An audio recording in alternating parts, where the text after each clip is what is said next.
Believe it or not everyone solves their problems with their fists. 2 girls? 2. You want to tag along for an exorcism? Yep. That's out of the bloody question, love. Well, we gave you its name, so you owe us. Well, I gave you your soul, so you owe me indefinitely. All the more reason for me to help you. How is Fitz even here? No, he just showed up out of nowhere with his own spaceship. It's a baller move. Not to mention the whole bounty hunter look he's rocking. I still prefer my cardigans.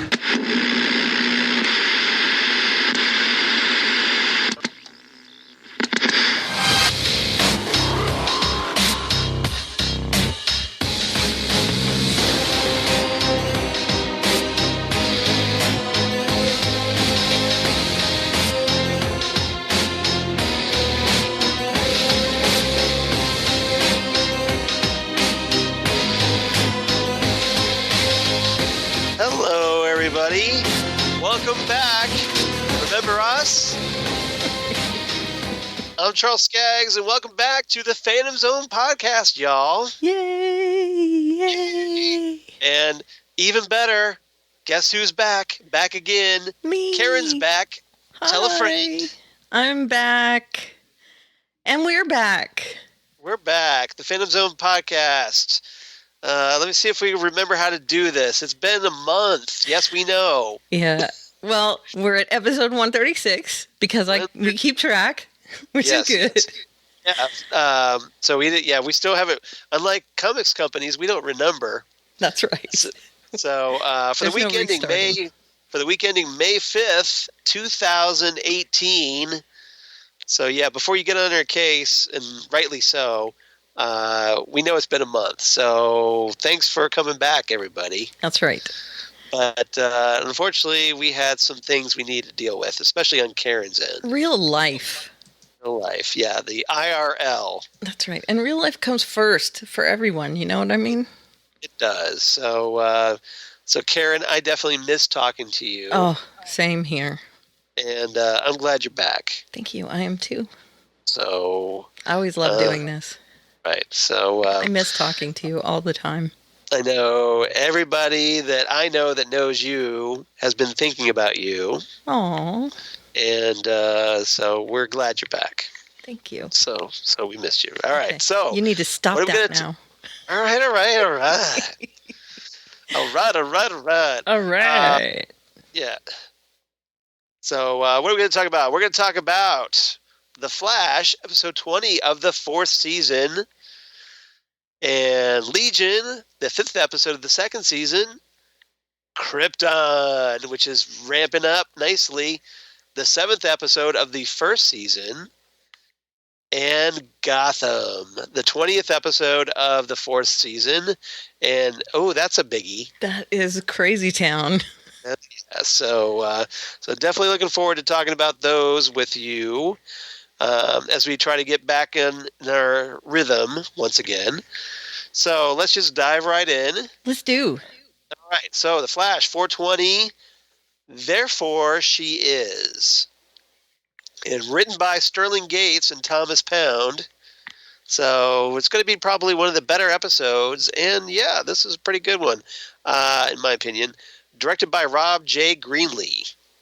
Excellent. And Karen, as we kind of get back in the flow of things, what's our A, B, and C, if you would, please? Okay, the A story is the kids are Luddite tonight.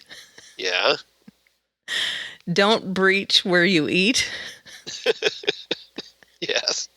And there's a couple of C stories. Ice refill. I like that one. Thank you. Ray His Brains, which is a Jonathan Colton song. You mean Ree? Yeah, I guess. Yeah. And then Secret's Baby Mama. Okay. All right. I need some explanation on those. Yeah? Yeah. Okay, well, the Ray His Brains is Harry. Okay, yeah. Well, that I got. And then the Secret's Baby Mama would be the party. Oh, okay. The baby shower. Right. All right. Surprise. It was a surprise. Yeah. All right. Got it. Okay. So the kids are Luddite tonight. Someone doesn't like... If If you don't know what a Luddite is, look it up. It's someone you who probably doesn't want technology. Yeah, they're very anti-technology. Yeah. So I'm guessing that's probably, well, that would be the mechanic and the thinker, I'm guessing you're talking about. Well, yeah, he didn't want the progress of technology and all that to ruin everything. We finally get a motivation about, okay, what is the thinker's deal? Why is he doing what he's doing? We've never really had their plan. Right. And it took us 20 episodes of the season to finally get their plan. Should have taken maybe half that. Right. And why did he focus on Barry as his nemesis? Again, we're padding out the season. Right. When we should have been like splitting it up like Agents of S.H.I.E.L.D. or Gotham into half seasons. Right. Or 3 parts. Yes. Either way, yeah. But we did get the motivation, which makes sense. Right. He has to rely on technology, so it's ironic. Right. That he was anti-technology, and it also explains why he seems so malevolent. Yes. Because he's one of those people that he has to rely on something that he hates. Yes. It's So. that irony. Yes. Isn't it ironic? Don't you think? Yeah, it's very what's her name? You know who I'm talking about. I know exactly who you're talking about. The singer. Yeah. If you hadn't asked me, I would have known her name. I know. Alanis Morissette. Thank you. Very Morissette of him. Yeah, very Morissette. Ooh, I see what you did there. Morissettian. Yes. Yeah. All right. So, we find that we get a little backstory with the DeVoes. I was actually going to put, instead of the kids are Luddite tonight, which I like, actually. Yeah. I was going to put the honeymoons over because it seemed to be like their backstory, but I think it had more to do with his motivation than anything else. So that's why I chose the Luddite title. Well, I think it's interesting. I think it's both, really. It is kind of both. Because they try to have this relationship, but it's this grudge that kind of like is always lurking in the background with these two, as we find out in this episode. Well, it was definitely kind of an opposites attract thing. Right. Where the first meeting is him, kind of being brash at one of her lectures and speaking out against what she is lecturing on. Yeah, because they're kind of debating. Right. Almost. Yeah. And then the next time you see them is they're dating after this, we've had all these debates and it's a good discourse and that sort of thing, which makes sense. A lot of people do end up getting together that have hugely differing opinions. Sometimes that conflict ends up kind of shifting into kind of that initial attraction. Right. A sandpaperiness to their relationship. Right. Like you kind of like that, that give and take of their relationship. Right. And then it moved into, they moved in together. They got to a really good point. And then she saw that he wasn't quite what he seemed. Right. And they broke up for good and she left the country. And that was an interesting twist, I thought. Yes. The fact that they had a huge rift in their relationship. She goes off to work on this project that makes clean water in undeveloped countries. Right. And then, he calls her up, and he's just, crying. Yeah. Just I'm nothing without you. Right. Which is a key phrase that I like, and I really like this. She flipped on him in the present day. Right. At the end of the episode. You're nothing without me. You're nothing without me. That. Yeah. So such a line. Because he's been very controlling and manipulative of her. He has been, yes. And he even manipulates her, there's this attack, and he uses it to kind of get back together with her. Right. Right. Yeah, the attack of the place where she's cleaning the water. Right. At that point. And if you've noticed over the last He few... takes advantage of her vulnerability to kind of worm his way back into her heart. Right. Exactly. Yeah. She has a brush with death and realizes, oh, life is short, and that's his leap moment. Yeah. But over the last few episodes, she's been becoming more and more wary of him with the changing of bodies and all that stuff. And and plus, one of the things that we haven't been able to talk about, we found out that she would get close and figure things out. And he would erase her memories, and he would just erase her memories and reset her. Right. Which is just horrible. I know. That was especially terrible. You're basically erasing your wife's memories of you. What was that, 2 episodes ago or 1 episode ago? I think it was like 2 episodes. 2 episodes ago, yeah. Yeah, that was a little shocking to me. So that was a really good episode too, because it just showed this cycle that they're going through where she struggles and she figures things out only to lose it over and over and over again, like this Groundhog Day effect. Right. And I'm glad you brought that up. I was actually going to ask you a question do you think that she perhaps had a little bleed through in this episode and that's why she protected herself? Well, we knew she was leaving herself notes. Right.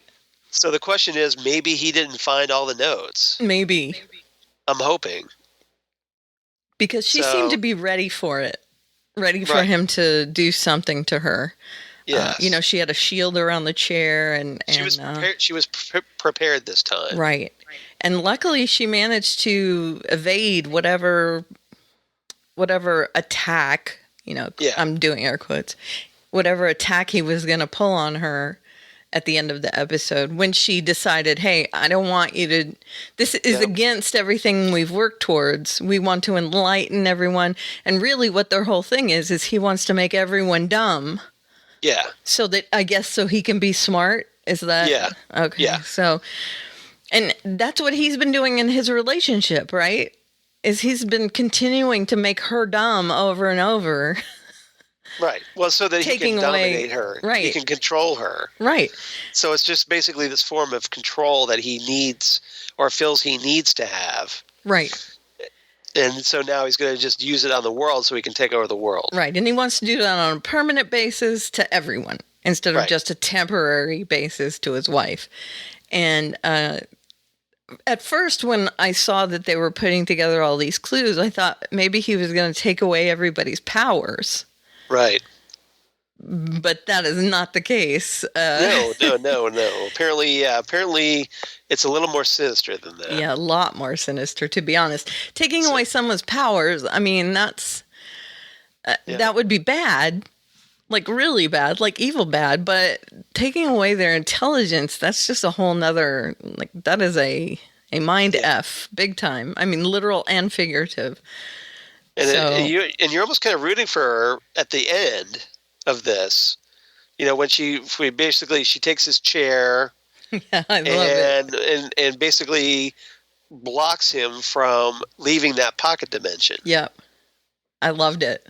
And then flips that word, that phrase back at him. I wasn't almost rooting for her. I was 100% rooting for her. Now, I don't think she's going to go to the team.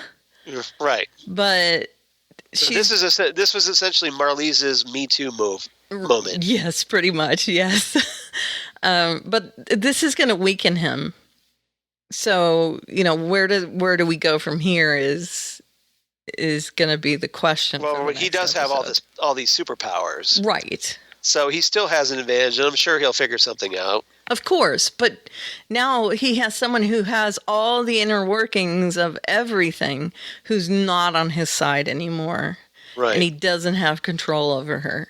So do you think she'll go over to Team Flash and say, hey, here's what you can do to stop him? Or I don't think so, but I do think she can do things that might harm him. I think she knows how to do things, and that would help them do something.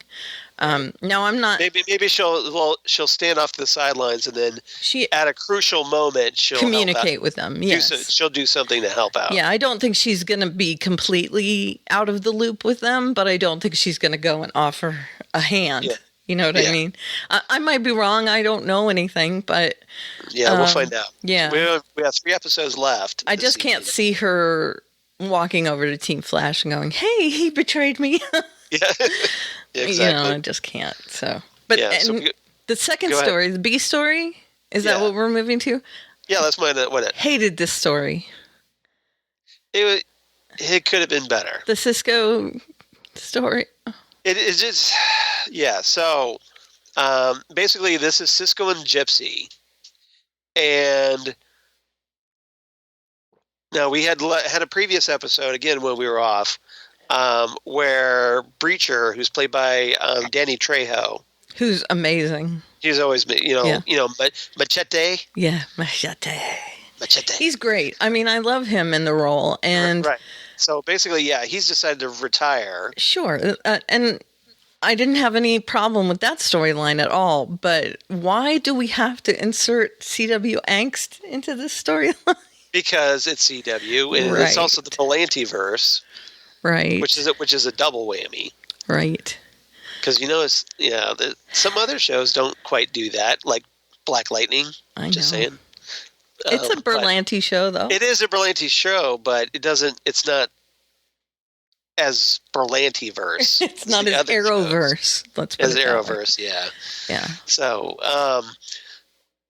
so Gypsy, I guess, is kind of like wanting Cisco to come accept the job, at least at first, so that they can be together on her Earth. Right. So that they don't have to go back and forth between Earth. And Cisco's just like, I don't think I'm ready to leave this Earth. Right. And I'm not sure I want this job. And so they're kind of like hem and haw around it. Eventually they talk. And they find out that, okay, well, Gypsy doesn't want Cisco to accept the job either. Right. So for some reason that immediately leads to we need to break up. So did they ever explain why she doesn't want him to take the job? Because not that I'm aware of. Yeah. Because she seemed like she wanted to get him to take the job, and then all of a sudden she's like, "Yeah, I don't want you to take the job either." And I was like, "What?" Well, part of the problem was that Cisco wants more out of their relationship. Right. And she's not ready to give it. Right. So one of the things was, are you happy with things the way they are? And she said yes. And that he was super disappointed in that. Right. So I think he was just wanting more to take that next step, and she's not ready yet. Right. So apparently, though, instead of giving her time and trying to work on her, he just outright calls it quits on the relationship. Yep. Which is... Hold on. Yeah, you got it. Thank you. You're welcome. Thank you. Yeah. Thank you. I tried to do it in that Archer. That one guy, Archer. Yes. The one guy that's. Thank you. Yes, thank you. And you will look amazing.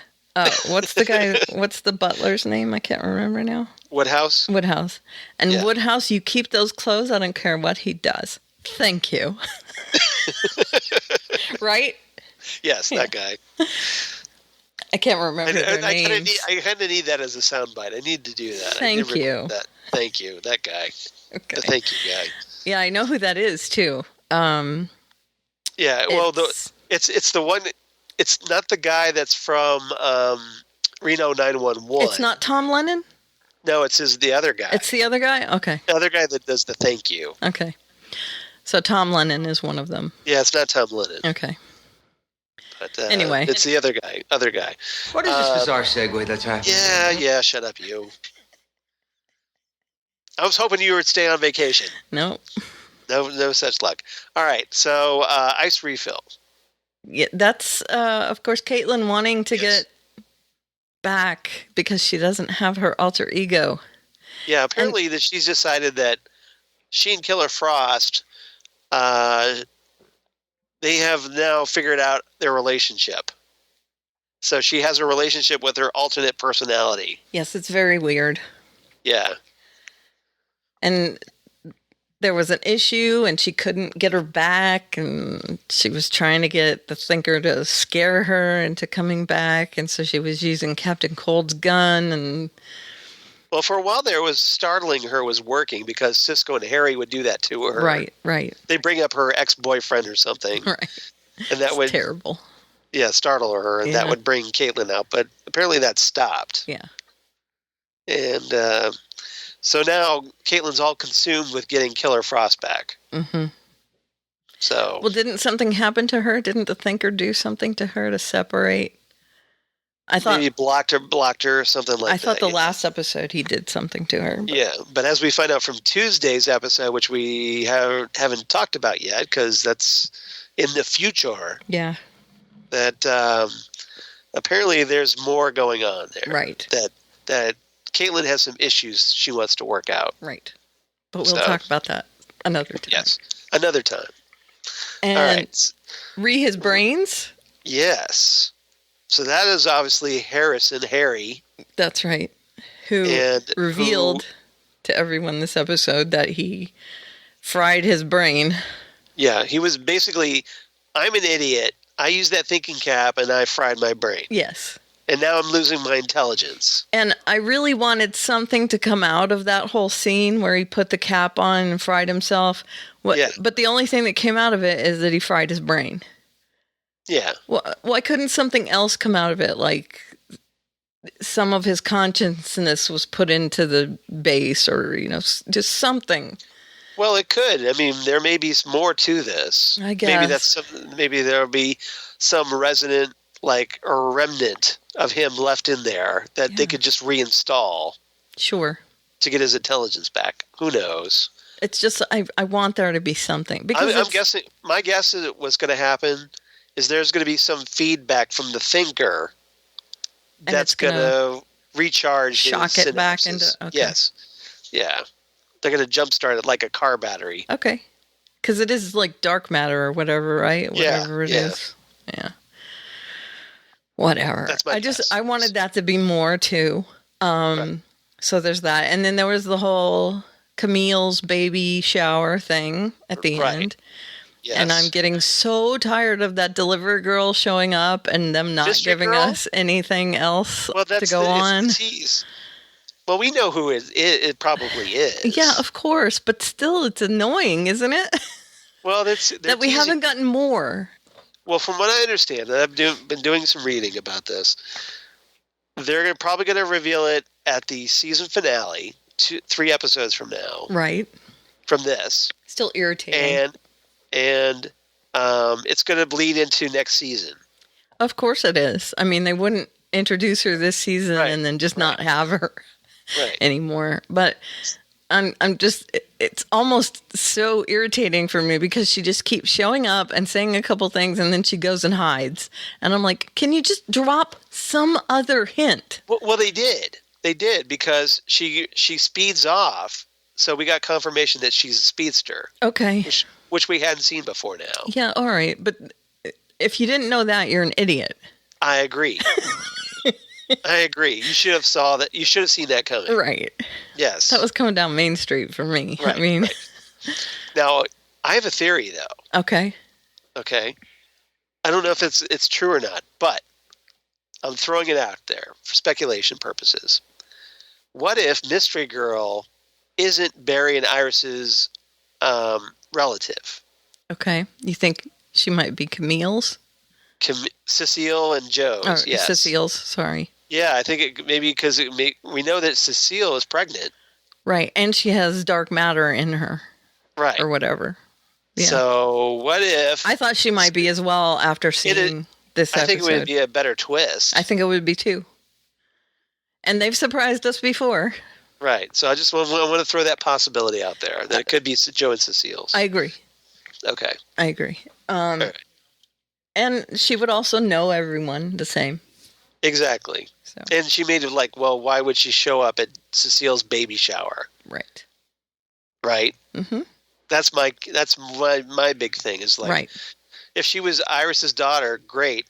Why would she care about Cecile's baby shower Right. if she wasn't related to Cecile?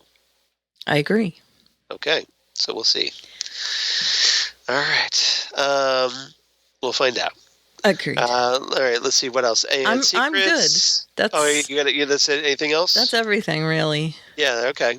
All right. So, what's your rating for this one? I gave it 8 water purification systems. Sorry, I can't speak. And you gave it a slightly higher grade. I'm not going to ruin it, but the only reason I didn't go higher is because of all the angst. I cannot. Anytime they throw angst into one of these shows, I'm going to lower my grade. That's just.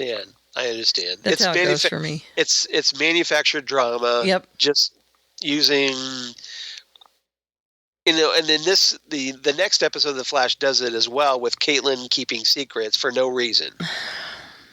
See, and again, it's just for the sake of causing some drama, manufactured drama. So my rating is going to be half a point lower on the next Flash as well. Probably. Yeah. All right, and what did you give it? But I did like the backstory we got with Marlize and the Thinker. I did too. I thought that was great. And so I like that a lot. So. And I like the twists in that storyline very much. Right. And so you gave it? So I gave it 8.5 baby shower presents. Excellent. So. It was a car seat, right? I know, right? Oh. And you noticed that when Iris came over to the door, she was like, I gotta go. I think Iris will recognize me. So. And now on to the wackiest show. Yes. Well, so, okay. All right. Second, we first wackiest. We had the appetizer. Now let's dive right into the main course, pretty much. Yeah. One of them. And we'll have dessert later. Yes, Dessert has like whipped cream and a cherry on top. We might have a second main course later on. No, I think the next show is going to be like our cleanse. This will be a palate cleanser, right? And then our last show is going to be like super dessert time because that show's fun. Okay, but Legion. Oh my God, this Legion. Yes, Legion, Chapter 13, a.k.a. Episode 5 of the second season, written by showrunners Noah Hawley and Nathaniel Halpern, directed by Tim Mielentz. Okay, and I have to say, when they do Chapter 13, Chapter 14, I feel like they're going, we're giving you this show. Right. You don't need titles, right? Yes. Well, I think that what they're trying to do is say that it's all one big story. Yeah, I'm sure. Yeah. Right. I'm just saying, I think it's funny that it's such a detailed show and they have like no title. Yeah, it's like the most intricate, like detailed show, and these throwaway titles that just like phone it in. Nothing. Yeah. Yes. Okay, you might sense a theme here with these storyline titles. The Dread Body Robbers. Okay. Morality. You keep using that word. I do not think it means what you think it means. Now, I'm getting vibes from a certain movie. That's right. And then there's 2 next ones. Yeah. I'll most likely kill you in the morning is one of them. And then the last one is, dear God, what is that thing? That's my favorite. Thank you. That's the best. You know what that's in reference to, though, right? Yeah, I think I do. That's the vision that what's his name has while he's asleep. Oh my God, what's his name with the P? His name starts with a P. Oh, Autonomy. Thank you, Autonomy. Yeah, the vision he has. Yes. Did you see my tweets about this?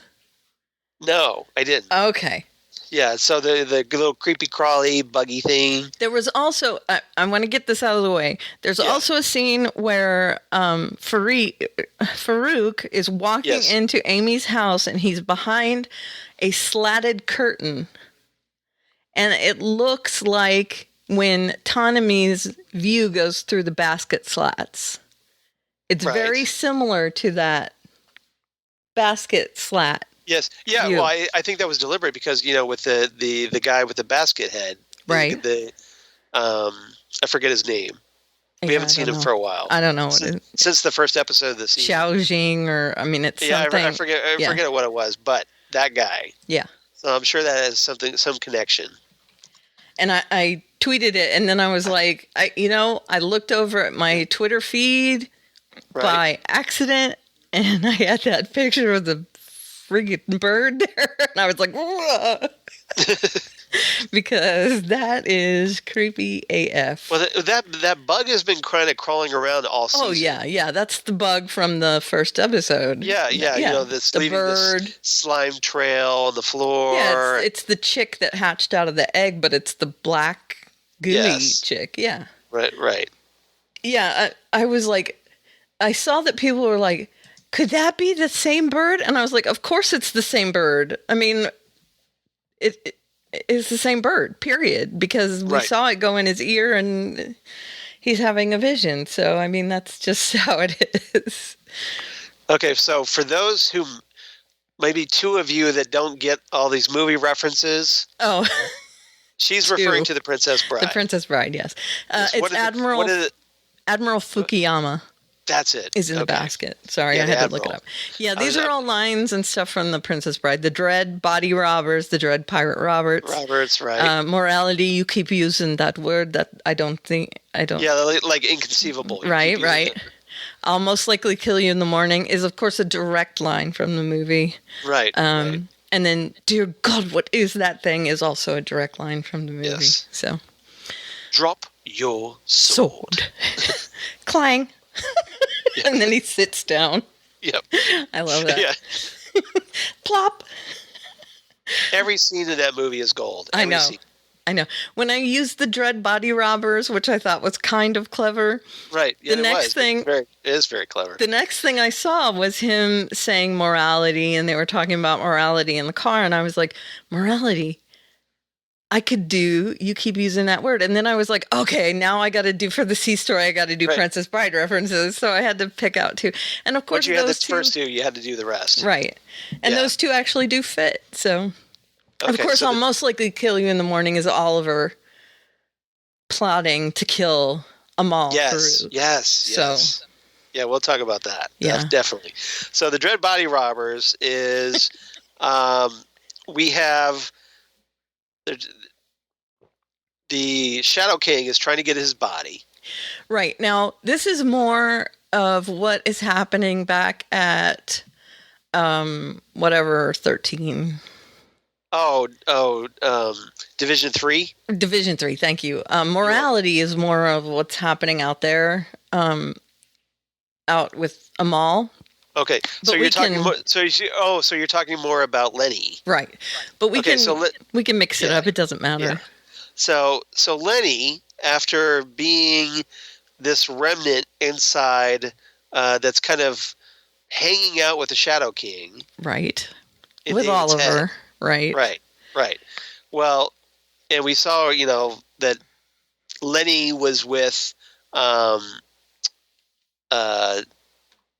Oliver, possessed by the Shadow King at the end of the first season. Right. So, in one of the previous episodes, I think it was the previous episode of this, that the Shadow King asked Lenny, well, what would you do if you had a real body again? Right. And she said, I would live the ever effing living hell out of it. Right. Yeah. Right. I would live. Yes. And then he says, and then what? Right. So, translation, okay, that's nice, but what else are you going to do? Right. And I loved how this unfolded because this episode, now, Legion always surprises me. Always. Right. Okay. But this episode was mind-blowing because it was like a slow burn. Right. That you couldn't figure out how everything was tied together, and then all in the last 5 minutes, everything clicks. Oh my God! It was just, and that's great writing because. So we start off this episode. Lenny is back, and she's being held in Division 3. She's in this cell. Yeah, the very last scene of the last episode was her showing up naked. Right. So she's in this upside down room. Okay, I don't get that room, but it's cool. Whatever the deal is. I think it's just to disorient you. Okay, to throw off the person. Yeah, so you wouldn't escape or whatever. But Lenny is being all jittery and evasive, and just she's all she wants to do is talk to David. Right. Now, Okay. I know she's jittery and evasive, but how far off of the real Lenny is that? Remember, we don't know. But she's I mean, a we drug know- addict, though. No, we knew the real Lenny at Clockworks or whatever. Clockworks, yeah. Thank you. So that was the real Lenny, and she's a drug addict, so she hasn't had her fix in a long time. Her body is her brain is still kind of going into withdrawal symptoms. So you're wondering to yourself, okay, so how much of this is the real Lenny, and what else is happening here? Right. And I wasn't really thinking anything odd about it, except for that she just really wanted to talk to David. Well, Clark tries to talk to her. Right, which is And, so unsuccessful. And she talks to him about these memories. She says, like, well, there's stories about, like, she tells these stories about her alcoholic grandmother, her parents, right, that were causing her problems, and her days with a pimp. Right. And one of the things that struck me at the end of the episode was that this was her trying to assert Lenny inside this body. Right. Right? Don't you think? Well, then she also tries to act like she's the victim here. Right. Well, and you could see why she might feel that way, too, after this episode's over, too, right? Right. Well, that the Shadow King took her over. Mm-hmm. But yeah, the question is how much was that him, and how much of that was her? Right. And a lot of this babbling that's happening to everyone except for David, I think, is just not only just to pass the time before David comes to talk to her, but also she's trying to figure out how much of her is Lenny and how much of her is not. Right. Because we know that in that line that Oliver says at Amy's house, where she says, what are you doing? And he says, I'm trying to find the figure in the slab or something like that. He says he's trying to find whatever the art is in the block of wood, or he makes an analogy to that. Right. And that didn't even strike me until I watched it a second time, and I'm like, oh my God, he's reshaping. Yeah. That is just crazy. Well, I mean, it goes by you until you know the outcome, right? Well, there are clues here that we get teased, because when Tanami shows up to talk to Lenny after Clark leaves. Right. Yeah, he's second up. Well, she goes, okay, let me test your memory. Mm-hmm. And this memory power of yours. And so she asks him what her color of her eyes are. Mm-hmm.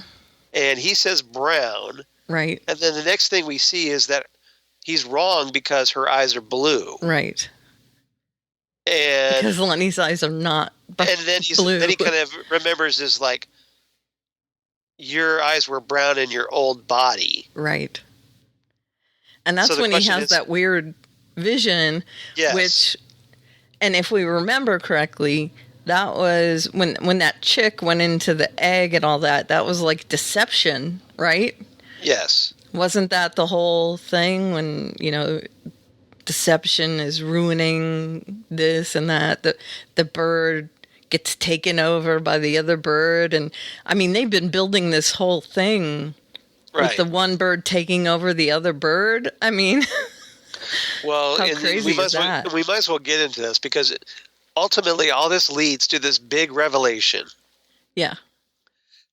And it involves, of all people, David's sister, adoptive sister. Right, who we haven't seen. Right, we haven't seen her all season. Right. We haven't seen much of Amy, but, so we find out that apparently Farouk gets a hold of Amy. She was in, like, witness protection or something. Yeah, she was hiding out, and she's got, like, I guess she was telling the story to her husband, Ben. Mm-hmm. And then somebody knocks at the door. Yeah, but she was doing she had a dream about the whatchamacallits, the Vermilions. Yes. That was weird. Right. Was that Farouk finding her? We don't know. Was that him searching out and finding her brain? Well, we don't know what the Vermilion is yet. Like, who's really the Admiral? Yeah. Why is the Admiral masked? I think it's good. We're going to find out the Admiral is somebody we know. Yeah. Oh, I'm sure we will. It's just so who. The question is who. Yeah. My current suspicion is Autonomy, like future Autonomy. Future Autonomy is my choice as well. Because of that vision. Because of that vision of him with the basket over his face. Right. Superimposed. Right. So, yeah, I think that's what we're going to find out is future Autonomy. Right. But, so, yeah, she goes to the door, and then there's like she sees Ben's Cerveza bottle on the floor with this pile of ash or dust. Yep. So apparently Ben got snuffed. Yep. And she turns around, and then we see Oliver washing his hands in their kitchen sink. Yeah. He's singing Happy Birthday. Like a surgeon. Yeah. Yeah. Yeah.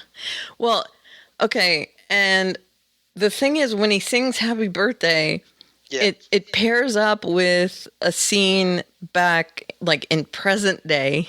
Yes. Where David is seeing a vision inside Lenny's head of a birthday party he had when he was little. Right.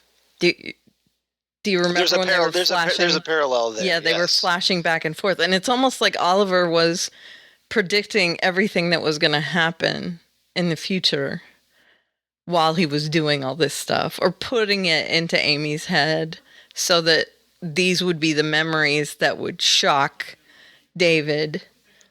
Right. Do you think he was like, I don't know. I'm sorry. I'm just. No. Legion makes you speculate. It does. You could just get. There's all these rabbit holes you could just go down. Right. So we know that Amal is inside Oliver. Yes. And Oliver is like humming and he has all David's memories. Right. So is he humming Happy Birthday in order to implant this memory in Amy so that she'll recall Happy Birthday right when she goes to see David, is my question, in order for David to realize this is Amy. Oh, that's a good thought. I didn't consider that. But you're probably right. Like he's doing things. Yeah, he wants David to find out. He wants David to find out, yes. Right. He's taunting David. Is he planting those clues as he's in Amy's house? Yeah. Is what my question is. So, could be. Yeah. So, apparently Farouk didn't find his body. He found Lenny's. Right. And the blood in the flowers that we saw earlier was Amy's. Right. Blood. And we find out that Amal Farouk, through Oliver, put Lenny into Amy's body. Mm-hmm. And David sees all this at the end of the episode. And we see that Amy's physical form is reshaped into Lenny's. Right. So he's basically just twisted her body into transforming it into Lenny's body. So Amy is essentially replaced with Lenny. Right. With Lenny. Now, how much of Amy is left? Probably none, right? I mean, I would guess. Yeah, I would guess. Yeah. Unless there's just some real tiny part of her somewhere in there, but yeah, it's not looking good for Amy. Let's just put it that way. It's not, no. And as far as David's concerned, she's dead. Right. And David is just inconsolable. David is pissed. Yeah. Seriously pissed. He's ready to okay, now now I am going to kill you and you are going to die. Right. And again, this is I'll most likely kill you in the morning is David and Oliver. Yeah. I'm speculating that now David is mad enough.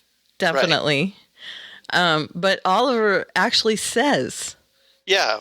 There's this great scene where they're kind of driving along in the desert, presumably to dig out the body. Right. And to go to Amy's place. Right. Maybe it was after that. Right. Whatever. We don't know the timeline. Yeah, they don't really show those. Yeah.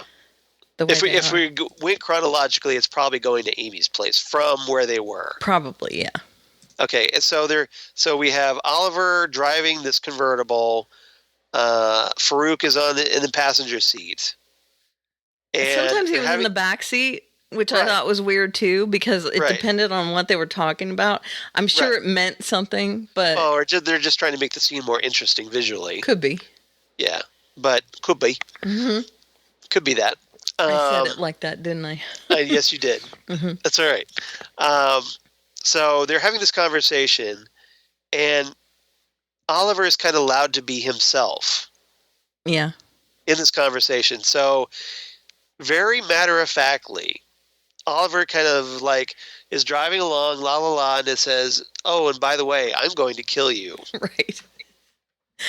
And and he's very assured of this. I honestly get from these conversations throughout the episode, these conversations between Oliver and Amal are peppered throughout this episode. From what I get is that Amal seems challenged by Oliver. There's a point where they're having a philosophical discussion, and it's actually the morality discussion. And Oliver says, "What's 1 + 1?" And Amal says 2, and he says no. And not 2 is his answer. And Amal says, "How clever of him." Yeah. I think it was probably meaning like if you put 1 and 1 together, well, that kind of looks like 11, doesn't it? Right.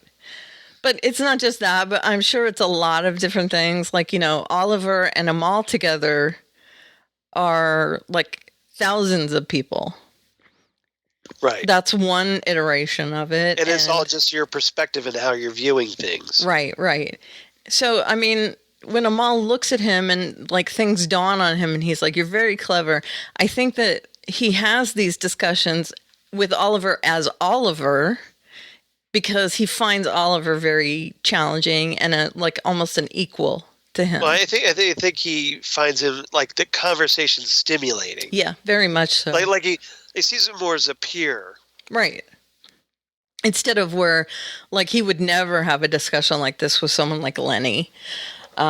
Even with David, because David just wouldn't get this deep. He wouldn't. I mean, he's smart, but he's not philosophical at all. Right. So Oliver and Amal would have these conversations. Now, Oliver also knows right from wrong, though. He's not a psychopath like Amal is.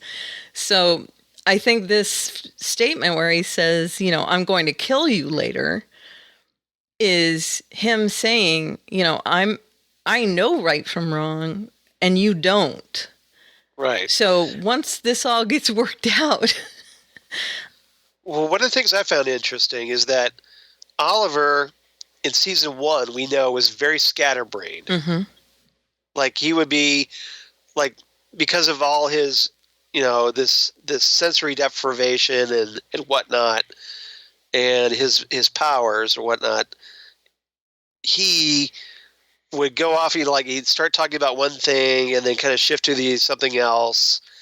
Very mercurial. Right. And here in season 2, especially when he's interacting with Farouk, he's very focused. Very laser focused. I mean, he is. Right. Yeah, super focused. Except for when he dances. I'm wondering if he finally remembers Melanie. He said Melanie in this episode.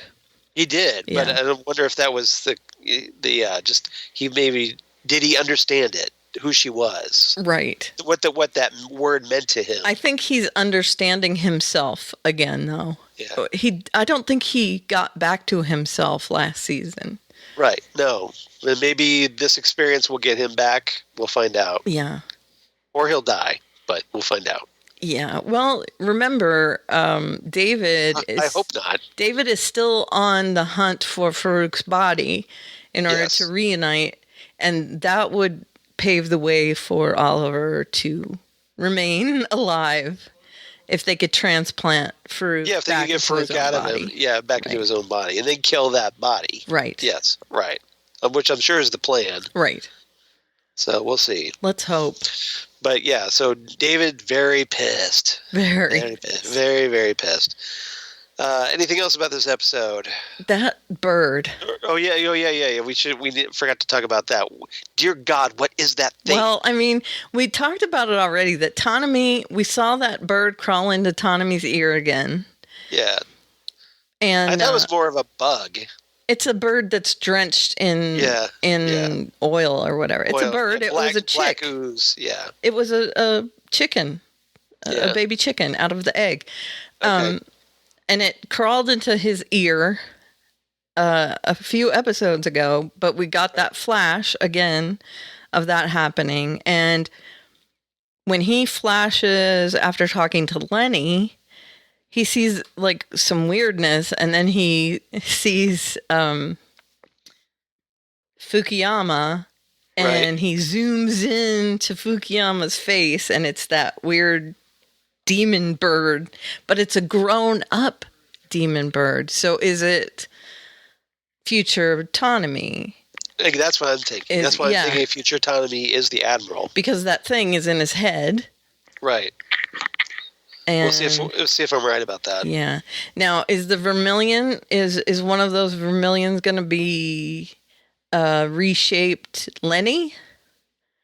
I don't think so. Because Amy had that speech thing, and Amy might be in there still. That's possible. I don't know. We'll see. You know how Legion is? It makes you think about all weird stuff. I know. We'll see. But that's good. That's good. All right. And next week's episode is even better. Yeah. So that's good. Yeah, I've seen parts of it already. It's great. Crazy. It is like iterations of future. It's basically events. Crisis on Infinite David. Yes. That is a great way to put it. And it makes you want to, so you might as well use that for your ABC. I am. All right. But it also makes you want to watch Fringe. Yeah. If you watch Fringe. It's very Fringian. Because I was sitting there going, like, waiting for, like, Walter Bishop to come out and going, let's make some LSD. Brown Betty. Well, we'll talk about that next week. Yeah, let's do it. When you make the document, just go ahead and fill in Crisis on Infinite Davids, please. Yeah. You like that for the A story, yes. That is a perfect description of it.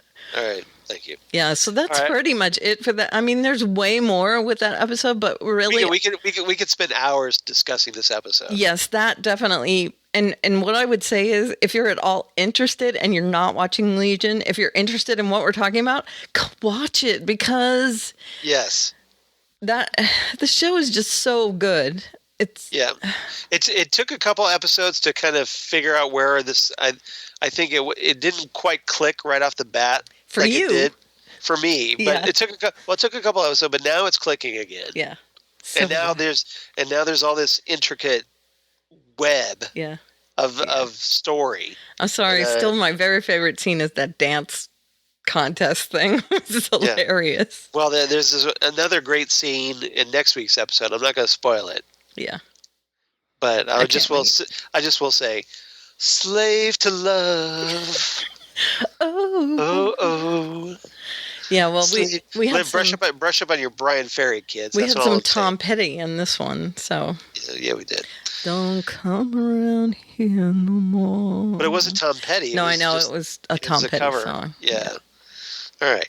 So, what's your rating for this one? 9 sunflowers. Sunflowers, yeah, bloody. I would go with bloody sunflowers. It could be bloody sunflowers. Yeah, and I give it 9 unearthed coffins. So we're totally in sync on this one. Yeah, solid 9. Yep. It was firmly in the 9 category. Strong. Yeah, bringing it. Okay. Krypton. Krypton, episode 7 of the first season, Transformation, written by David Paul Francis, directed by Mateen. An apology for screwing this name up, probably. Hussein, I'm guess. Okay. So we'll see. It's basically H umlaut U Seyin. So Mateen Hussein. Okay. How do you spell Daenerys? Daenerys. Oh, geez. Daenerys. There we go. I think. I think that's right. There we go. All right, cool. I wrote in the document for you. Okay. That's okay. just for you. Just for me. All right. Private stuff. No, we can say it. It doesn't matter. All right. What's our A, B, and C, Karen? Okay, A story. Takeover squid. So takeover bid. Right. Because of his little tentacles. Yes, tentacles. Yeah. Brainiac tentacles. That's right. Ghost story. Yeah. And that is, what's his name? In the fortress. Oh, that would be Val-El. Right. Thank you. Yeah. Shut up, ghost. Shut up. Well, it's more piss-off ghosts. Yeah. It was just hilarious. Yeah. And then your detailed plans will be pleasantly derailed. Do you know what that is from? No, I don't. That is a fortune from, what is that? Fast food Chinese place. The drive-through Chinese place. I don't. Do you have on. Chang's? I don't know. Drive-through. Oh, drive-through? I don't know. Drive-through.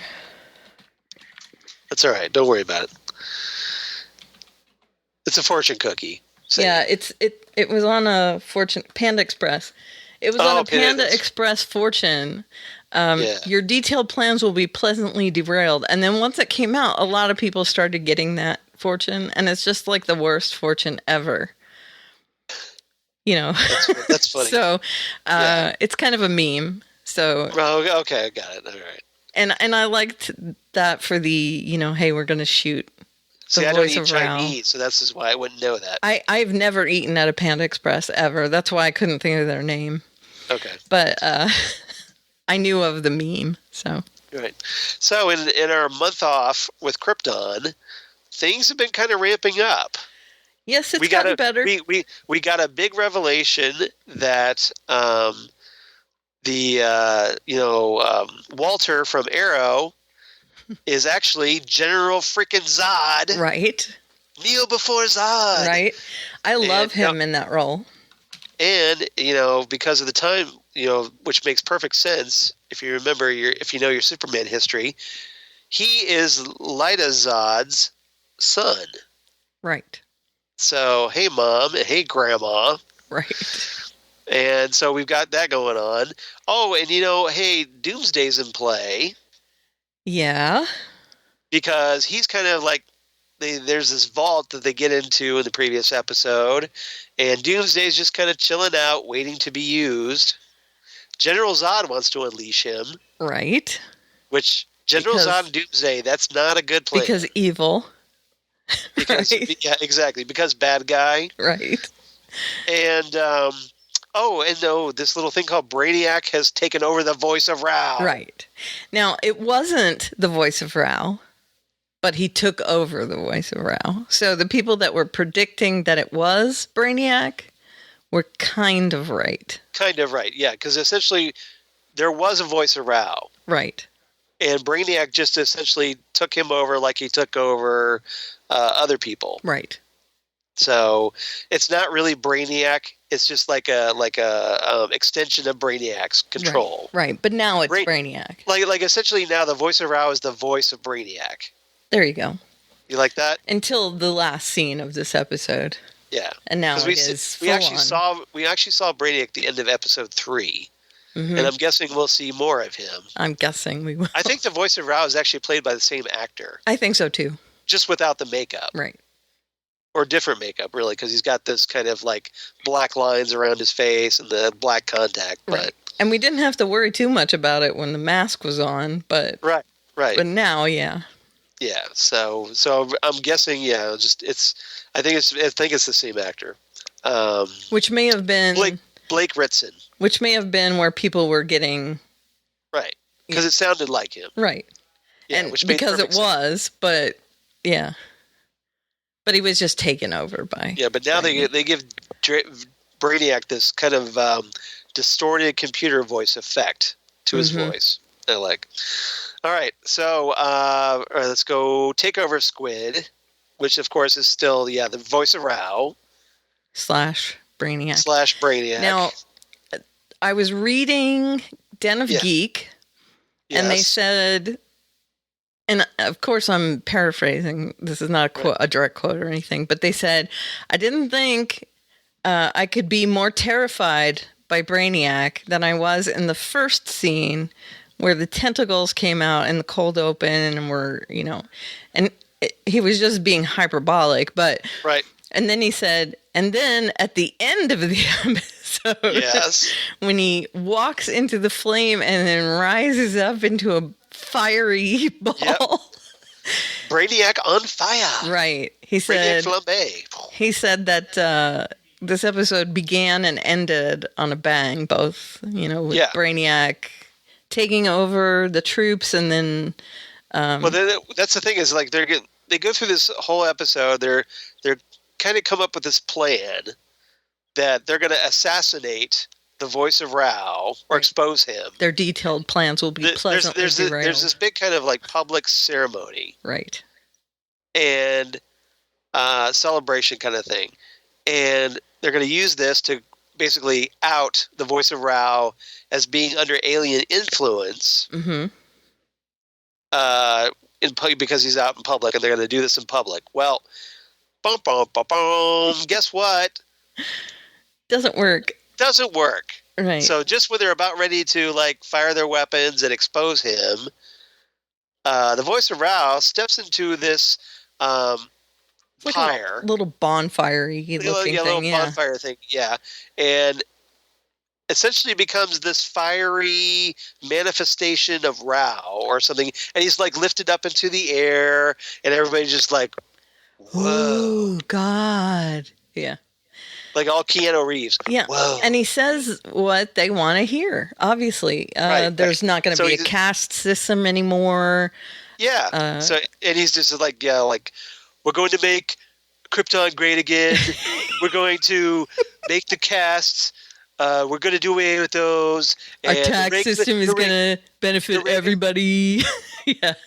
The rankless will be equal with the houses, and the rankless are going to benefit from all this, and we're going to keep those pesky Earth immigrants out of Krypton. And who's going to live forever? Everyone's going to live Everyone's going to live forever. It's going to be beautiful. forever. Exactly. It'll be amazing. Yeah. And he's going to win the Nobel Prize. Right. The voice of Rao is The voice of Rao. definitely... everyone wants him to win the Nobel Prize. Everybody wants me. Everyone wants the voice Rao to win.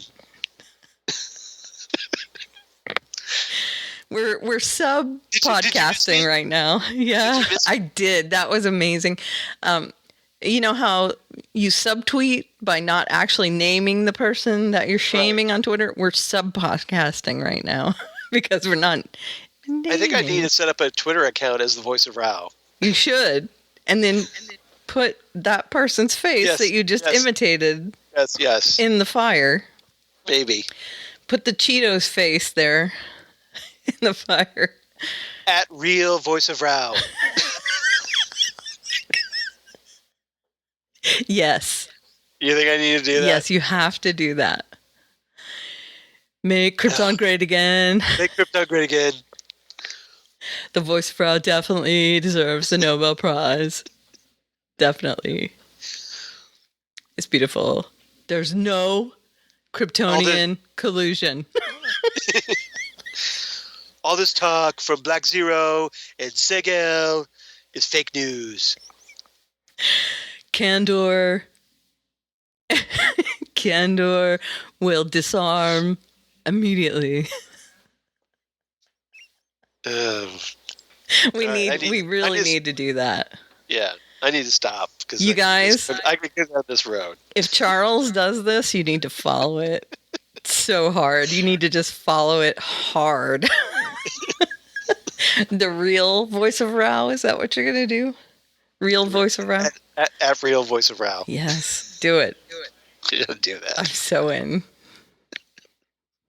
Okay, anyway. I'll think about it. All right, so let's before we get So our way too- ragtag group, which now includes, what's her name? Oh yeah, because hey, Lyda's involved, and Nissa Vex as well. Nissa's who I'm talking about. Yeah, Because Daddy was going to get killed, and Daddy was going to kill her. yep. Nissa likes to retweet me, by the way. Oh, that's cool. Yeah. She hold on, let's see. Let me scroll back here. It's gonna be a while, but Don't worry about Yeah, it. It's worth it. I was doing this, and where is it?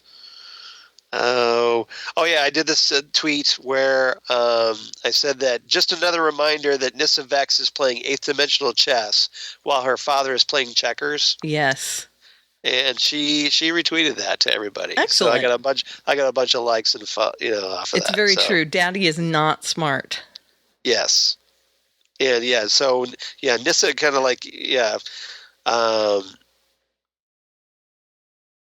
Darren Vex, her father, ends up like getting choked out by the voice of Rao, and he's trying to basically saying, okay, well, sorry, honey, we're gonna have to sacrifice you. Mm-hmm.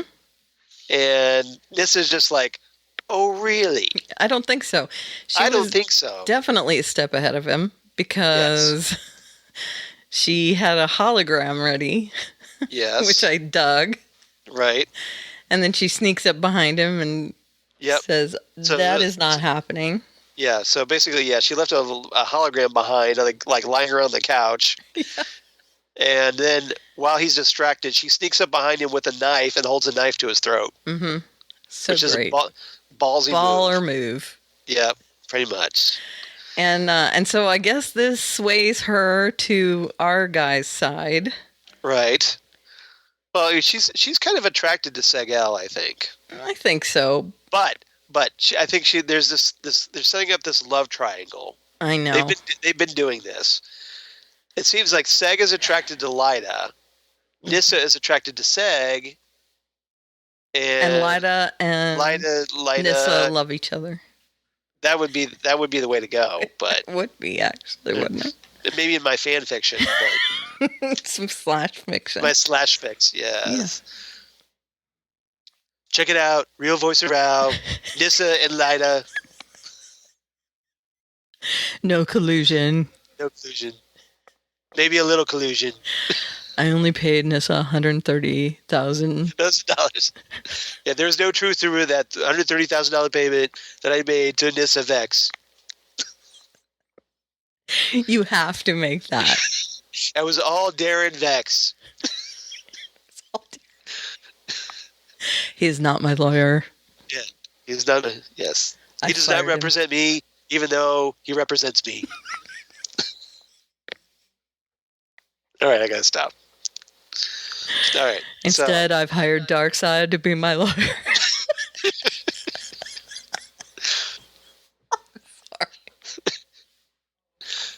I'm making Doomsday my chief of staff. Oh my god. My chest hurts. If you don't make this account, I'm going to make it and then I'm going to give it to you. I might do that. Okay, you have to do it. All right, I'll think about it. All right. Let's see here.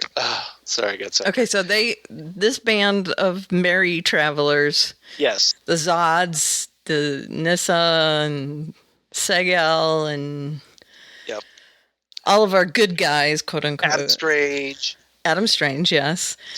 They've all gotten together to make this detailed plan, and right at the last minute, of course, the voice of Ra raises up and they can't do anything. And of course, they can't do anything because that would make him a martyr.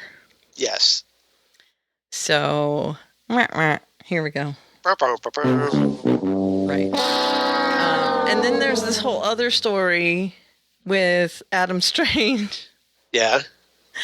Who goes to talk to Val-El. Basically, he gets drunk. He goes to the fortress to hang out with Val-El and get drunk. Right.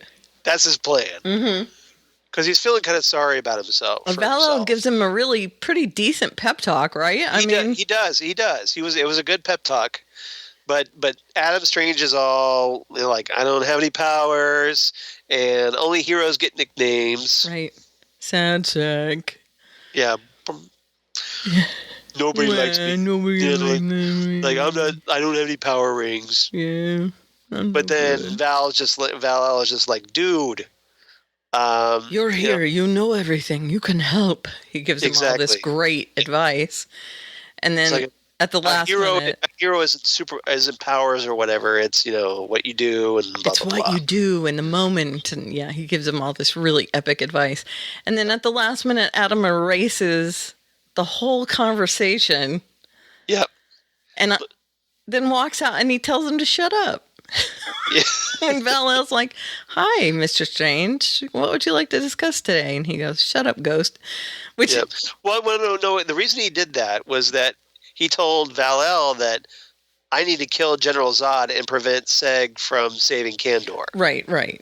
So he's just like, okay, I need to erase that. Yeah, well. It's just like you leave this phone message. Can't really be laying around, yeah. Yeah, you're leaving this phone message or message on somebody's cell phone or whatever. You're like, okay, deleted. Right. At least the pep talk was still in his own memory. The pep sock. Pep sock, yeah. That's what I take when I have indigestion. Pep sock. Got it. AD. Pep sock. Yeah, exactly. So yeah, that was good, and of course that's a line in reference to what, Thor Ragnarok, "Shut up, Ghost," or whatever. Something like that. Yeah, it's almost the same line as from Thor Ragnarok. It made me laugh out loud when he said that. "Piss off, Ghost," or yeah. I was like, okay, that's pretty funny though. I like this one. There's this one theory out there, this internet theory. I don't know if you've seen it or not, but some people think that Adam Strange isn't Adam Strange. Oh, who do they think he is? They think he might be Booster Gold. He could be. But why wouldn't he be? I mean, it's a similar. Well, why would he call himself Adam Strange though? I don't know. Because it seems like the way he's acting, it seems more. It's very Booster Goldie. Yeah, it is. It's not very Adam Strangey. No, it's not. So this is but the theory. So we'll see.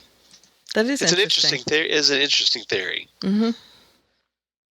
We'll find out. So let's see what else. The your detailed plans. That's their plan to shoot him. Yeah. So that we know where that went. So we had let's see what else. What about Nissa's dad? I mean, not a lot went on with that. It's just Rao / Brainiac wants to have a scapegoat. It was going to be Nyssa. When Nyssa thwarted his plan, right? Then Daddy's up. Once Nyssa escapes, Darren Vex goes to the Voice of Rao, and Voice of Rao is not really happy. Nope. So guess what? I don't like what you did, Darren Vex. You let her get away. Yeah, we have to have some scapegoat. So, but I will grant you your life for now. I'm not going to fire you yet, but trust me, it's coming because I fire everyone.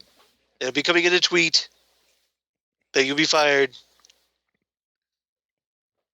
You have to do this. I know you guys can't hear me, but Charles can see me, and I'm saying she's cracking up. You have to do this. This stupid impression that I'm doing. It's so good. Well, it's the fact that you're doing it with the Voice of Rao words that's making me laugh. Yeah. Yeah. I'll put a dome on your city and shrink it instead of putting a fence around it. I mean, there's so many things you could do. I could. With the Twitter account. So yeah, that's great. And then of course, at the end he has that conference, the press conference, the Voice of Rao. Where he promises a lot of things that he won't be able to deliver.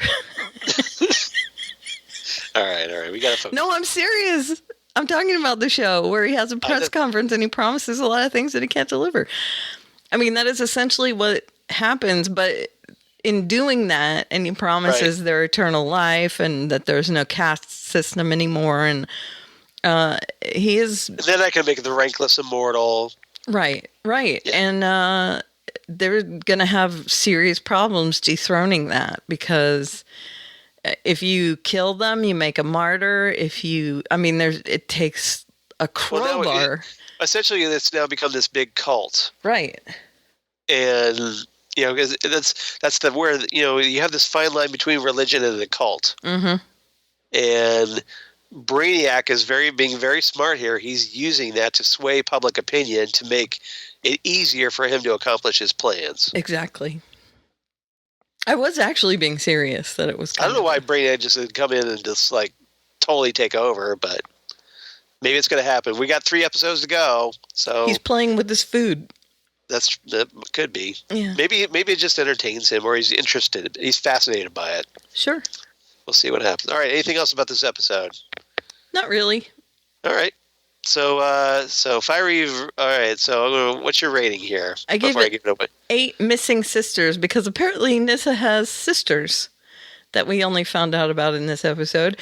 And her father, who says, "You're my favorite," in this episode, very soon thereafter we find out favorite because there's other daughters. And I'm like, okay, where did those come from? Yeah. So, Those other daughters we just invented. right. Yeah. She says, "Oh, I've got sisters there." Okay. Right. Great. Convenient. All right. So 8 missing sisters is what I give it. This is all very vexing. It is. I see what you did there. See what I did there. So 9, yeah. And my rating is 9 fiery voices of Rao. And I wrote, "Take that, Daenerys." Yeah, exactly. Because of how he rises up in fire. And Yep. Yeah. Fire. yeah, that's what I wrote. Take that. Voice of Rao on fire. It's going to be amazing. I'm always on fire. So much heat. Stop I have it. the best heat. I have the best heat. I know all the heat. All right. I'm sure everybody out there is ready to say, let's move on to Gotham. Let's move on to Gotham. 420, that old corpse. That old corpse, our final show for this week. Written by Charlie Houston. Planet Houston.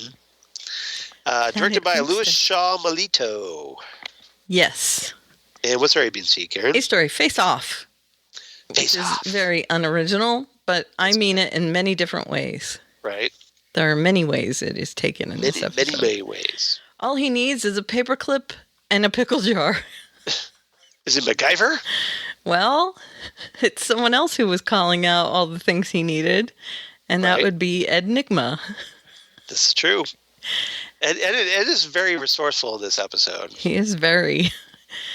And then you don't want to see him angry. That would be Solomon Grundy. Mm-hmm. He almost says that line. Grundy smash.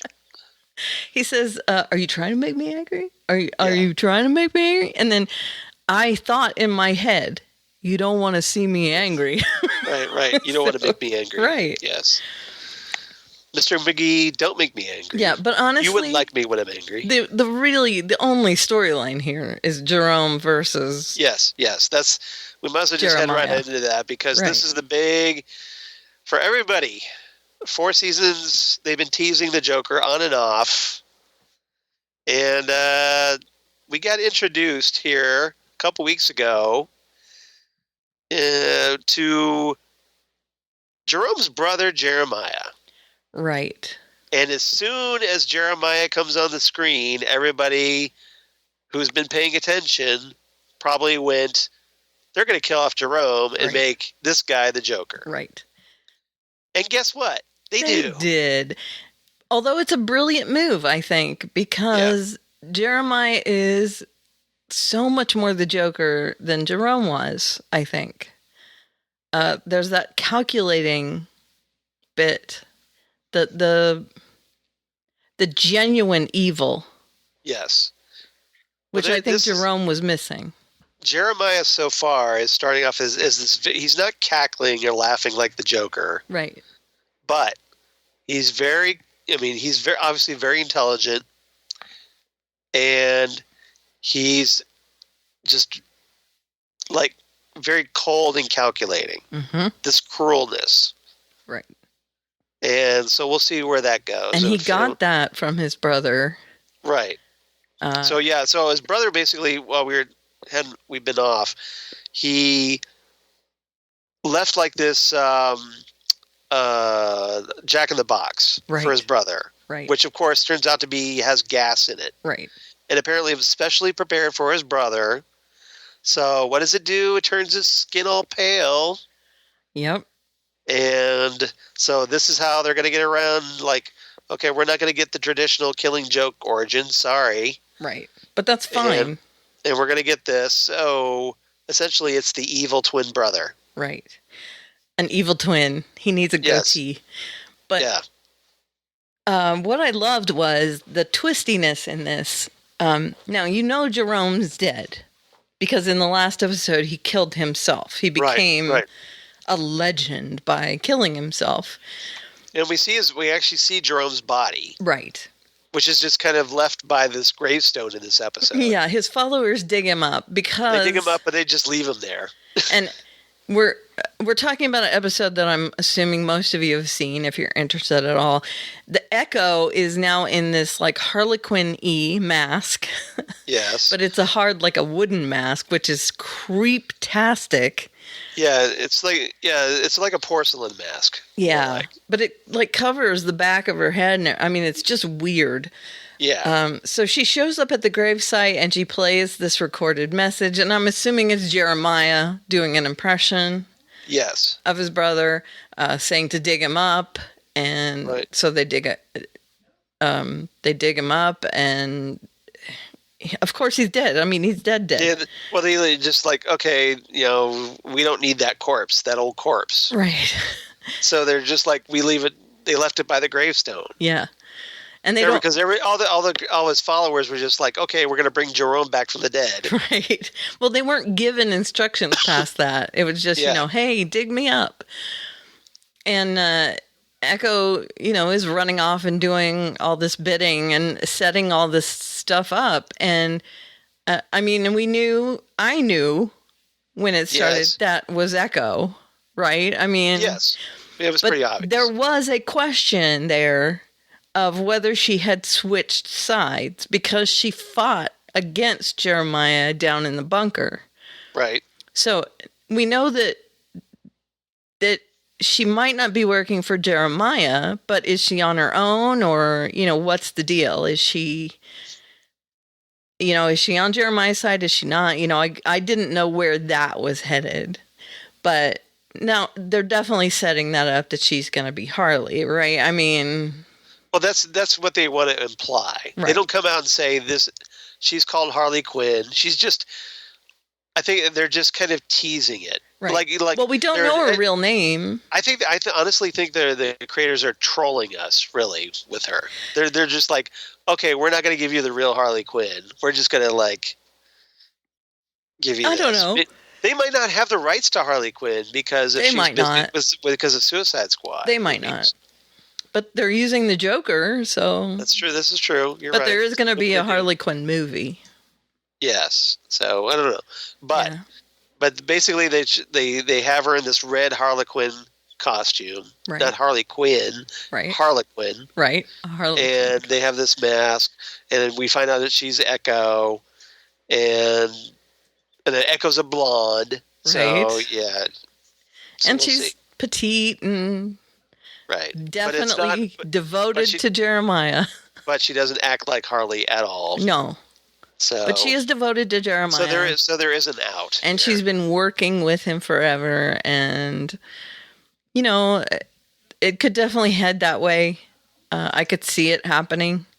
Right.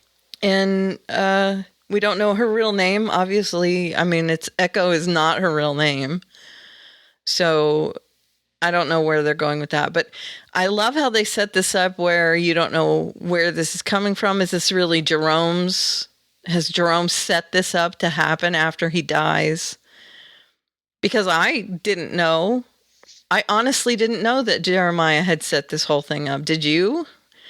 No, I didn't. Yeah, I didn't have a clue that this was Jeremiah the whole time. I thought that this was all, some sort of thing that was triggered when Jerome died.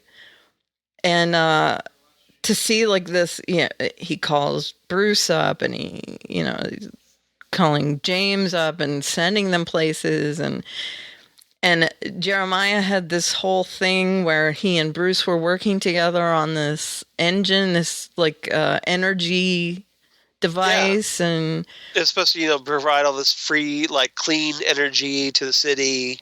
Yeah. Which, he's he's playing into that. Oh, my brother left me this thing, and he's alive still. He's getting in my head, and Bruce is, trying to be his friend, and but then Jeremiah's like, okay, you're actually Jeremiah, or you're actually Jerome, right? Wearing Bruce Wayne's face, right? I can see where the mask is, and right. So let me cut it off, right? Yeah, and reveal the real you. Yeah.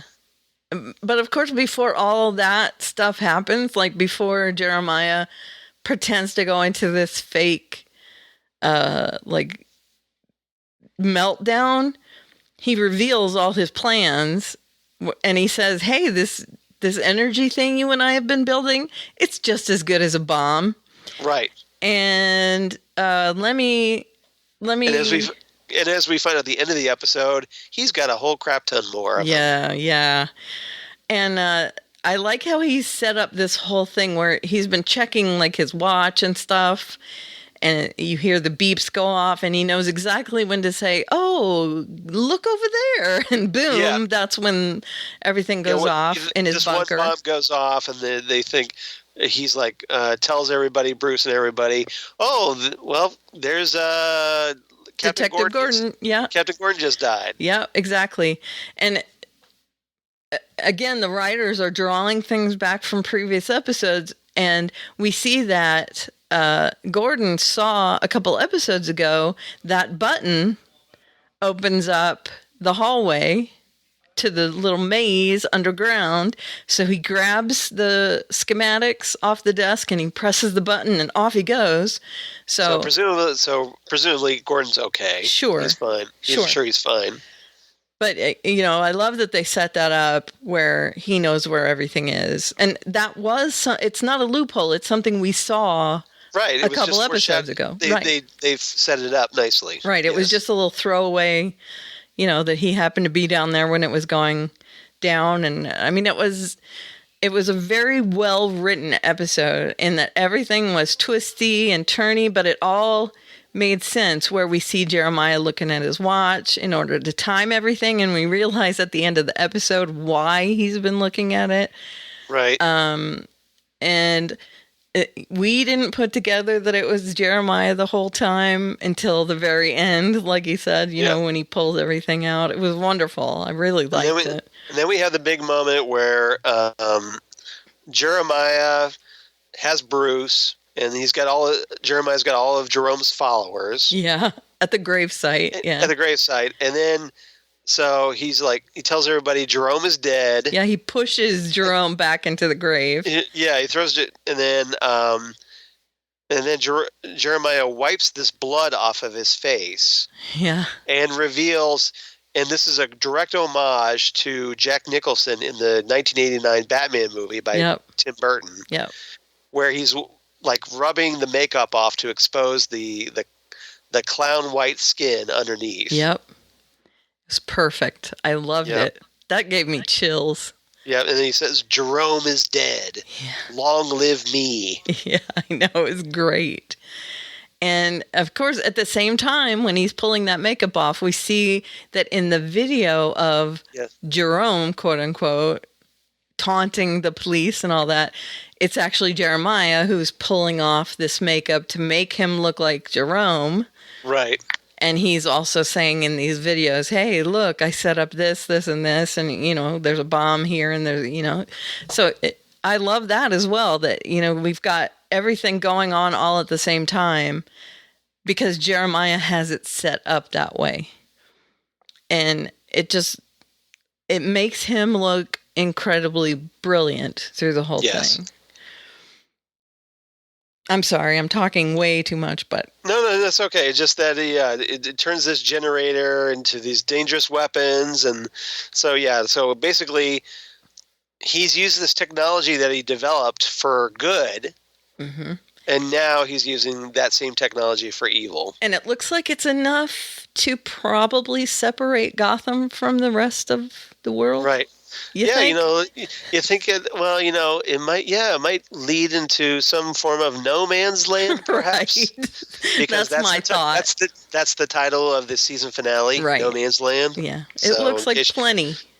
So if there is a Gotham season 5, which we're not sure yet that there will is, that the network heads want it. That will be the next storyline, is that Gotham will be isolated from America and become no man's land. Mm-hmm. So, and that is plenty of ordnance to do that. So kind of like The Dark Knight Rises, only hopefully better. Yeah. Yeah. But this show's crazy right now, and it's so good. It is good. No, so we need to talk about the Riddler. Yeah, let's do Ed. All he needs is a paperclip and a pickle jar. Now it is an homage to MacGyver, but it's also a little homage it's an homage to MacGyver. MacGyver. Yeah. MacGruber. It's an homage also to The Jerk, where he says, all I need is this chair. Yes. And this lamp. And this lamp. That's all I need. That's all I need. I don't need anything else. And this clock. And this clock. That's all I need. Yeah.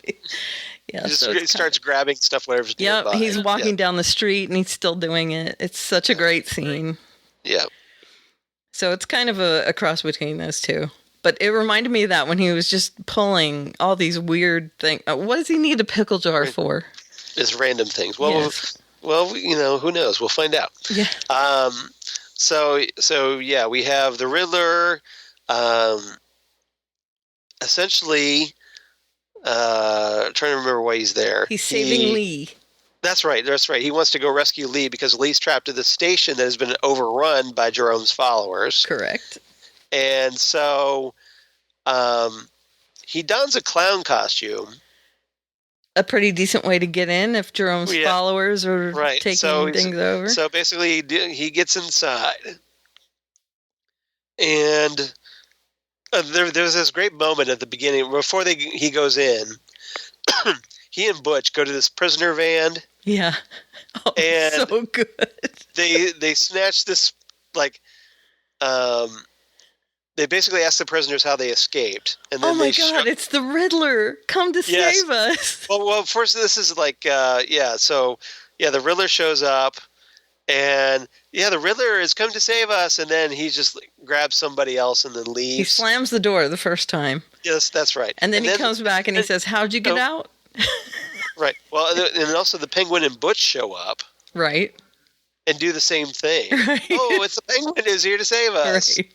And then they end up pulling some guy out and say, how did you get out? Right. And then they slam the door. And someone else who's in the back of the paddy wagon goes, you're an idiot. Yeah. That guy. It was good. It's so great. It's so great. Yeah, you're an idiot, Dave, or whatever his name is. Something like that. Yeah. It's pretty funny.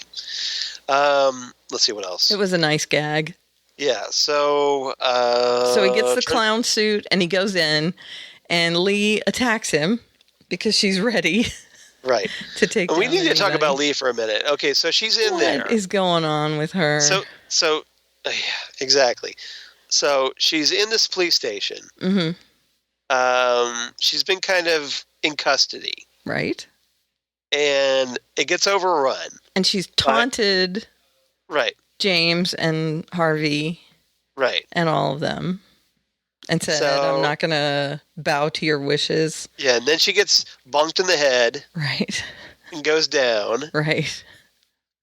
And then later on, Ed gets bonked on the head. Yeah. And goes down. I kept waiting for, personality shifts. I know, right? Just I lost my memory. Well, that's Butch. Yeah. He keeps getting hit on the head and... Yeah, I know, but I'm just saying, what if it happened to them? Because remember the Riddler, he thought he lost his intelligence and whatnot. Right. So, yeah, but he didn't really go down. I mean, he did, but then Lee says, "You were awake this whole time," and he's like, And then Lee finds Ed and wakes him up, and then they're all kissy. Yeah, they go to get out, and she says, "Did you bring me a costume?"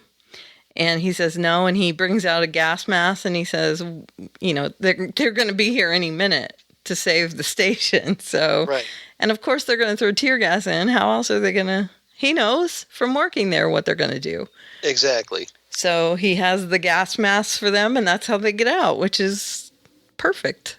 exactly. He changes out of the clown outfit, obviously, to get out. But presumably, Lee is actually turned on by him. But yeah, they hide under the stairs after they get Yes. out, and there's a lot of kissy face happening. And I'm like, So she's playing him. She's doing a really good job of it. yeah. Yeah, I don't... Do you think she's playing? You don't think she's playing him, or do you? I don't. I think maybe she's attracted to his intelligence. Yeah, or the fact that just maybe his...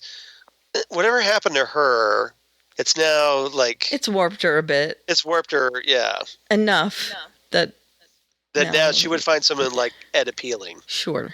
Yeah, because she she found Mario Falcone appealing. Right, she did. So, yeah. Right. And, she's changed. So, there's that. Not for the better, but... Right. And then, of course, we have the bickering couple of Oswald and Butch. and Butch. And I thought that was hilarious. The two of them bickering over what to watch.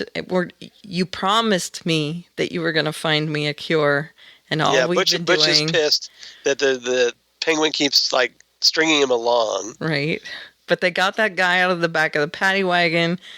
They took him back to the Falcone mansion, and he's grilling him, and he's like, I like how Oswald's like, you're not going to get anywhere with him by just threatening him. And he's like, so should I stuff chicken bones up his nose?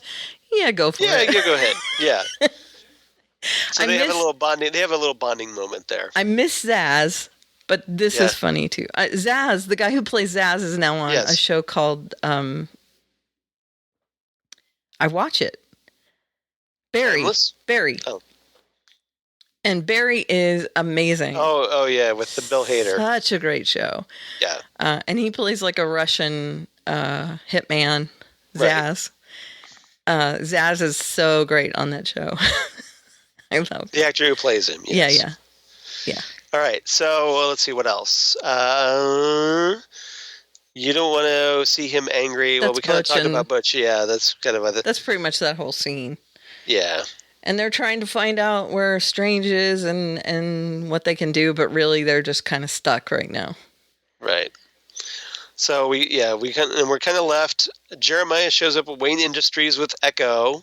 Yep. And now he's all decked out in purple and green. Yep. And she's got her traditional look.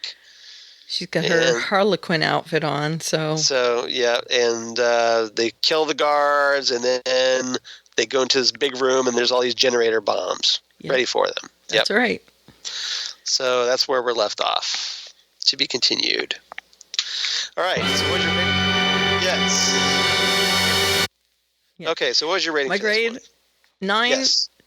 Teleology versus deontology debates, because Ed was not about to have one of those with his minions.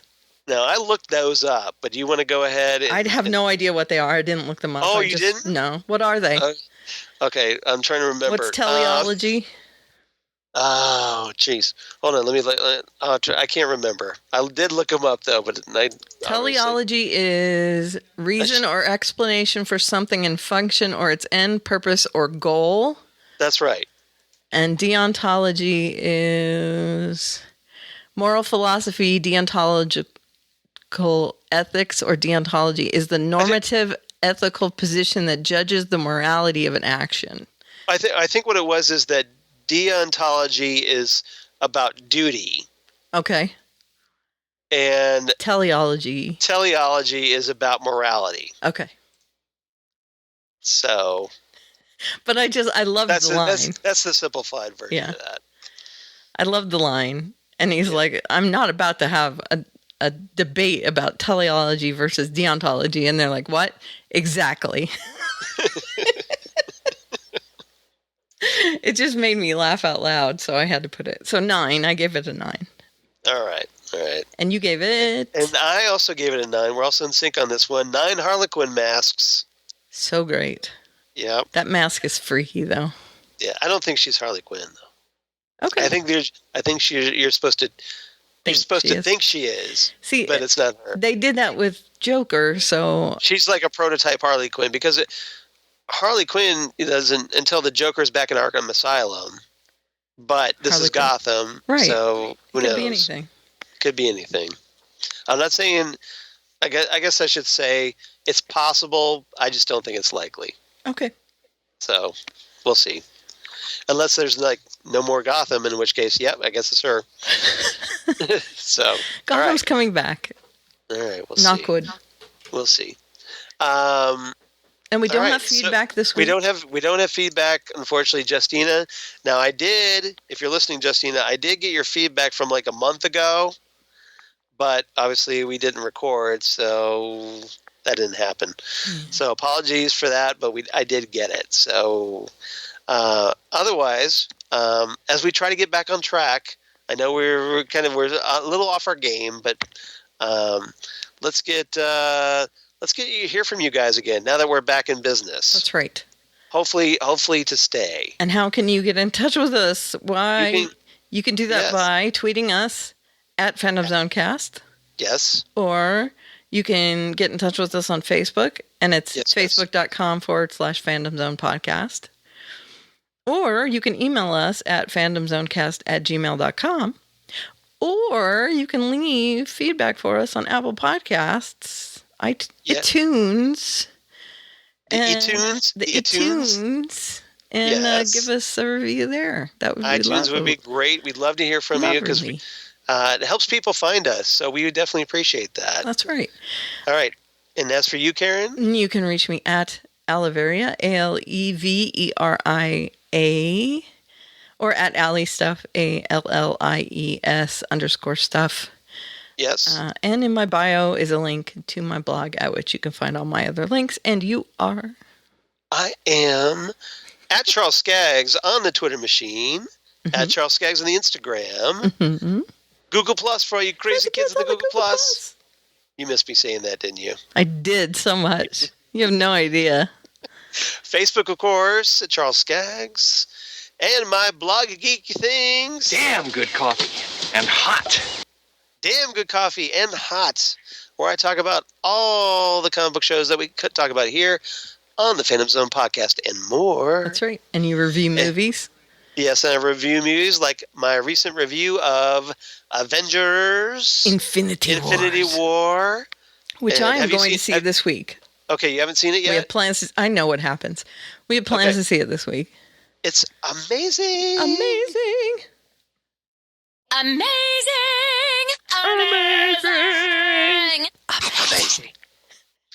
And I couldn't be more frustrated with that show, by the way. Yeah. Oh, Lucifer. really? Lucifer. Yeah, we could talk about that. And Archer, as far as that goes. Yeah, what the F is happening on Archer? I think it's better than last season. The Dreamland stuff. I guess. I think mean, it's better than that, I'm still so confused. Why is Krieger a talking parrot? Do we have to get that esoteric? You know what I'm saying? I know. They're trying to change it up, and I don't think it's working. Yeah. I understand he's still in a coma. I get that. I think they're trying to keep it fresh, but I just want regular Archer again. I do too. Wake him up. Yes. But so yeah, the Avengers Infinity War, check it out. It's fantastic. Excellent. We're going to go see it this week. Yeah. I told my husband I would only go see that with him if he went to see Ready Player One with me because I haven't seen that yet. That's good too. Yeah. So that's first, and then Infinity War second. I can't believe I've seen Ready Player One before you. Money. It's a money issue. I understand that, but movies cost a lot of money now. I understand this. Yes, that's why. Well, they got matinees that help at least. Yeah. Well, I want to see it in IMAX. Do you have any like dollar theaters? Yeah, but I want to see Ready Player One in IMAX. Okay, right. Hello. Okay. All right. I don't care about Infinity War, but then it's just out, so you can't go see that at dollar cinemas yet. You will care about Infinity War once you see Infinity War. Well, I understand that, but I'm just saying I don't need to see that in IMAX or 3D or whatever. Oh, I see what you're saying. Yes, 1D is fine, or 2D.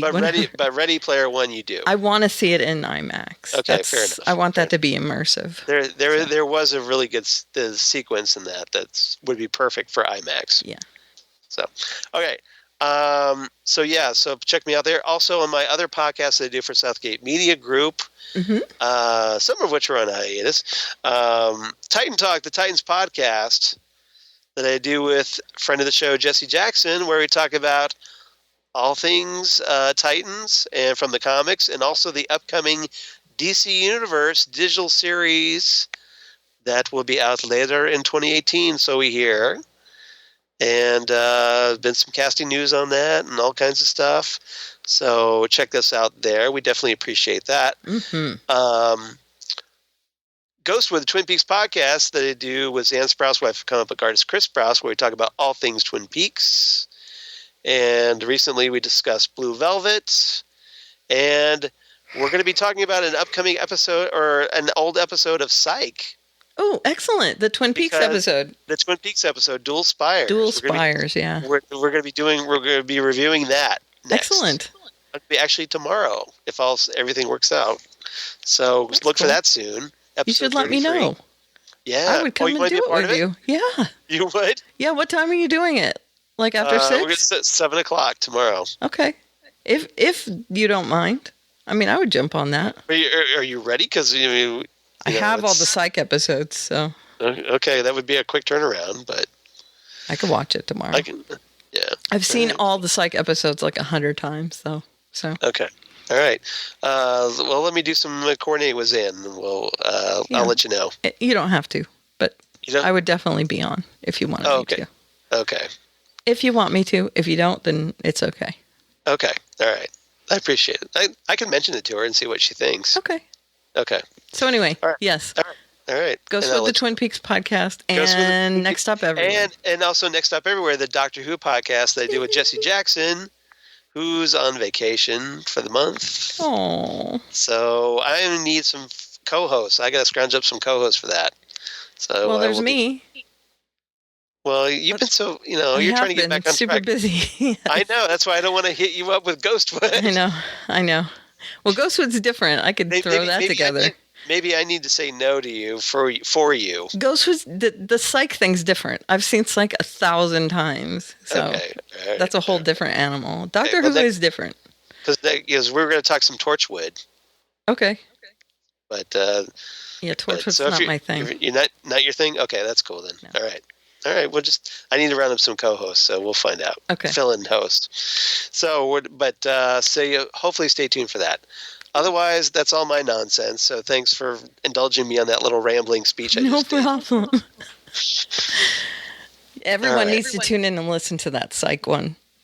Yeah. No matter whether I'm there or not, because that episode is hilarious. Yeah, it's going to be episode 33 on Ghostwood, if you want to check that out. Very cool. We are going to talk about that and all the Twin Peaks illusions.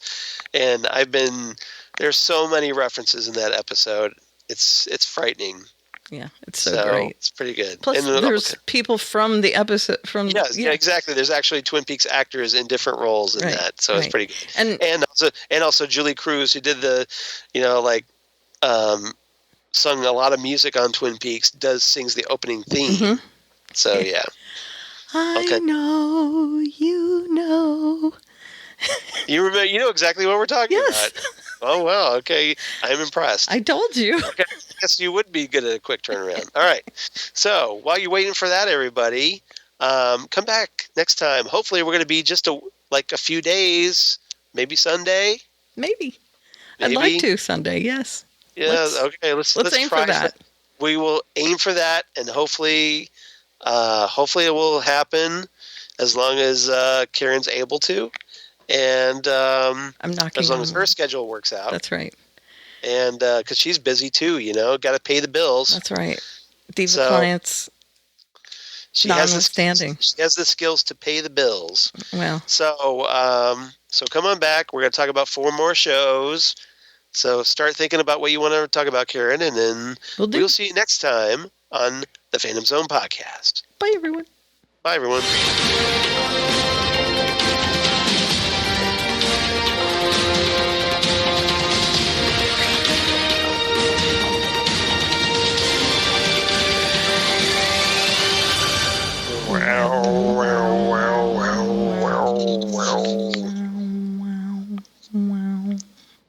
It's gonna be great.